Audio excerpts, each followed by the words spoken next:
Hi, this is Moze Jacobs for the Bar Spoken Word, and I'm going to talk to Claire Marie Barton, sitting next to me, opposite me, somewhere else in West Cork. And the reason is that she's going to be the special guest at the Bar Spoken Word on the 11th of September. I think that's a Wednesday. And yeah, I mean, I'm going to ask her what she's going to do because she can do a number of things. Claire, you're a singer, songwriter, you're a poet, you're a singer, and you're a sound healer. So which Claire are we going to meet on the 11th of September in the bar? Well, so I suppose, yeah, I like to do a mixture of things. So I think I'm just going to mix it up.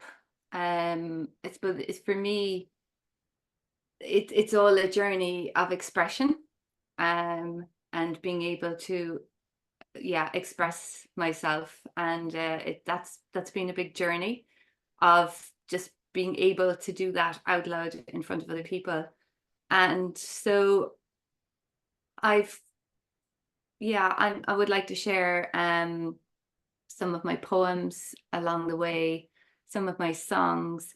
And then, as you say, like I do sound healing as well.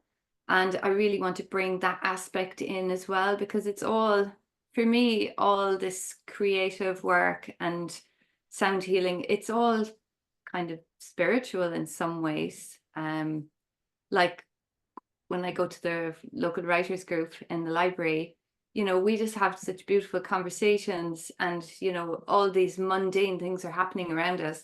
And we're just in this beautiful zone of, like, we're pouring our hearts out, we're sharing like what's up for us at the moment. And everyone seems to understand. And it's just amazing what kind of can happen in a public place. So I think the sound healing, it's just about bringing sound and bringing, just like, I suppose, poems and songs, the lyrics bring emotions, the chords bring emotions, and then the sound healing kind of brings emotions as well, or it kind of moves through different things, and maybe some things that we can't say, not that we can't say them, but they don't need to be said in words. We can do it in another way. So I'd like to bring a taste of that along as well. Okay, no, I think that's great. It's brilliant. And are you going to accompany yourself on an instrument when you sing? Yes, so when I sing, I will be playing my trusty ukulele. Well, Yeah. actually, it won't be my old ukulele because that got a bit squished. So I can only play that at home now very gently. So I have a new ukulele, so I'll be playing that one. And I'd probably also bring some of my sound healing instruments. Great. There's Yeah. well, because there's some behind you. There's a gong behind you and Yeah, I tuning. probably won't bring that. I don't know. That's quite big. But does it But go with that area of your work? yes. So when I do my sound healing, I trained with my voice with the College of Sound Healing in the UK, and I've also done some training with the gong, and then I've picked up stuff about the other instruments along the way. So you can see here I have singing bowls, and then there's chimes and tuning forks. So they all do slightly different things, have different vibrations, and they can be used for different things. Yeah, as you were Um, talking, because actually we've known each other for a long time by now, funnily enough. And you've done other things as well, like kirtan, I think. Is that what yeah. are you still doing that? I'm not currently doing it, but I'm still like doing my own practice. But I love kirtan. So Could you kirtan is, say what it is? Because yeah, so kirtan is like devotional singing. So in its traditional sense, it's maybe associated with religion, Eastern religions like Hindu religions. But I suppose when I've been doing it, I was doing it with my sister and another friend as well. When we were doing it more as an ecumenical thing. It's all about just getting into the zone with the chant. So the chant can be very simple, or it can have a lovely melody, but it's when you repeat it over and over, it seems to just help you go into a meditation. for me anyway, it's like the easiest meditation I've ever done in my life, because you're not trying to do anything, you're not watching your breath, you're just singing, and then suddenly you're like, oh my God, I'm floating. You know, it's brilliant. It's just so good. Are you going to do any of that on the night, you think, with your sister? And I don't know. you could invite them. Might be some surprise curtain. And are you also an ecologist? Is that your Yes, original? that was my original training. Yeah, I studied applied ecology in UCC, and worked for many years as an ecologist, and I still do a little bit of that. And I suppose nowadays I'm more interested in, like, I feel like I've done the kind of sciencey bit, and now I'm going back to what drew me to science in the first place was just a love of nature. And in my studio here where I am, we're looking out at the sea, and we're looking out at Kilkerran Lake. And it's very important to me to bring nature and creativity and sounding and singing, all of that. For me, they're all kind of like a package, because you know, even just being out in nature, singing out in nature, sounding out in nature, it's just magic.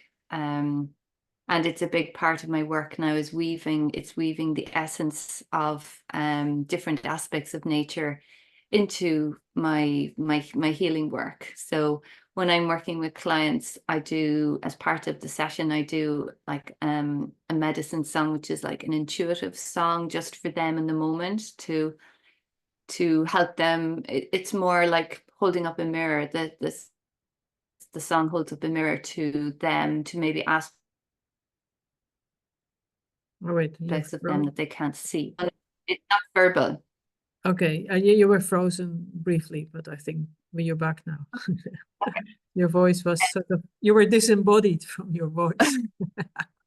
I was just saying, I do an intuitive song as part of a medicine song as part of my sessions, and I try to bring nature into that. So when I'm singing this song, I'm looking outside and I'm seeing what kind of a day it is. It could be the weather, it could be, there might be certain birds, or sometimes like you'll see no birds. And then for some people's sessions, it's just like all these birds are coming. Oh, wow. And quite often I get a wren coming and perches on a bramble, especially when I'm playing the gong, because the gong is pretty loud. But sometimes when I'm playing the gong like really, really loud, I'll suddenly hear the wren singing, and he's just like, you think that's loud? And he's, you know, he just goes louder, and it's really cool. Okay, wow. And is the sound healing, is that sort of working on people's energy, or is that too simplistic? No, it's not. It's an energy healing.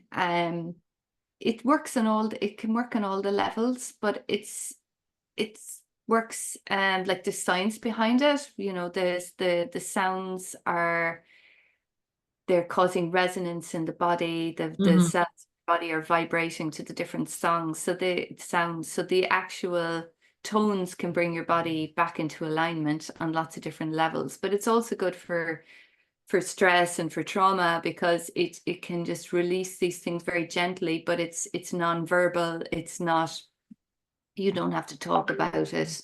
So it's not like people have to go back into a memory or anything like that.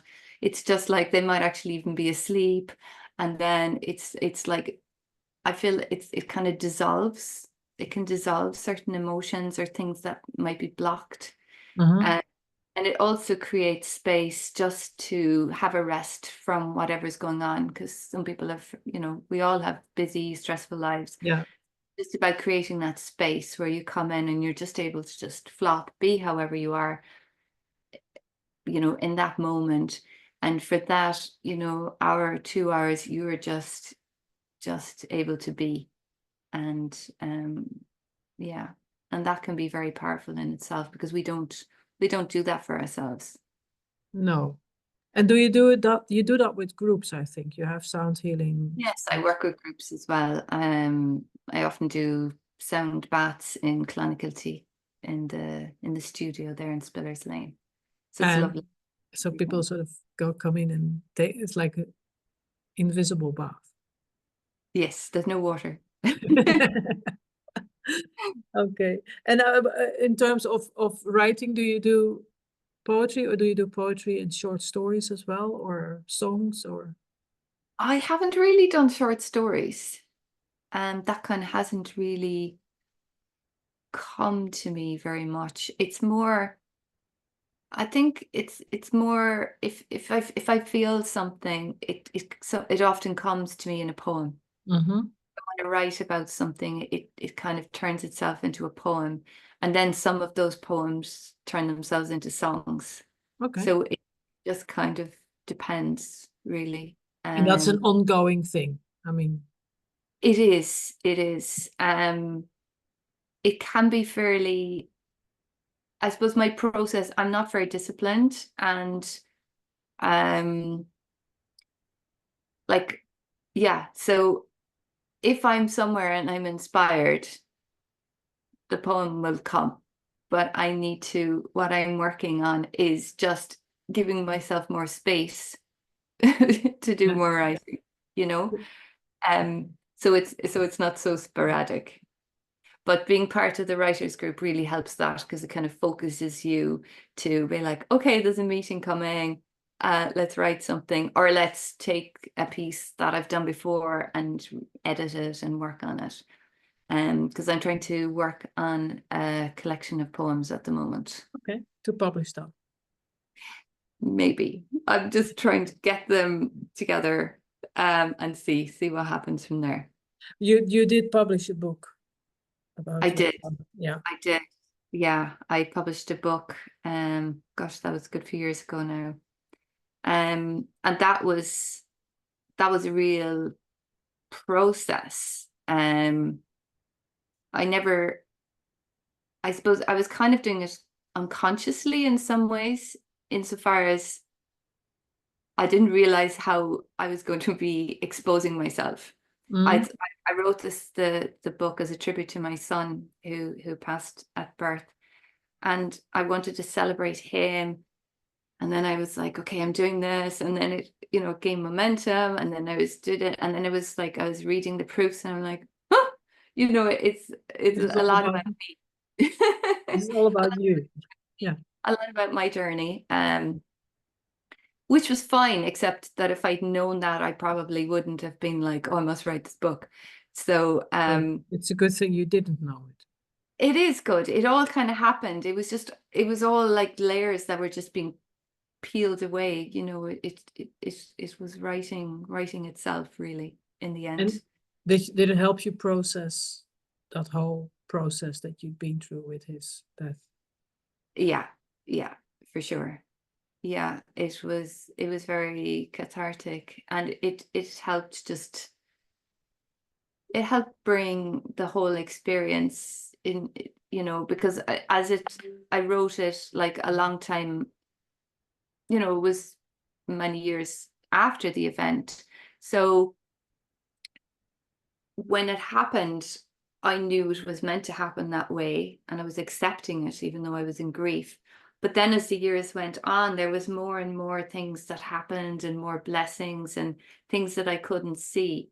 And I think that by, writing the book later, then there was a lot of hindsight that was there. That was really nice, actually. Yeah. Okay. Thank you. Okay, Claire, I look forward to seeing you on the 11th of September and hearing you as well.